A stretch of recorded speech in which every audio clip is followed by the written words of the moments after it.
no fortalecimento dos laços de amizade e cooperação entre o Reino de Camboja e a República Democrática de Timor-Leste.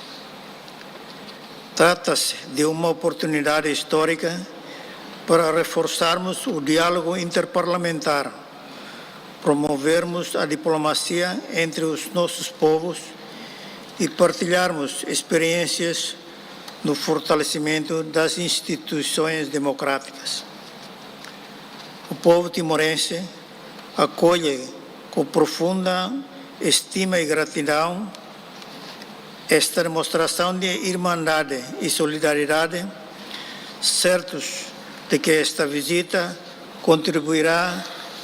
para o fortalecimento, para o aprofundamento das relações bilaterais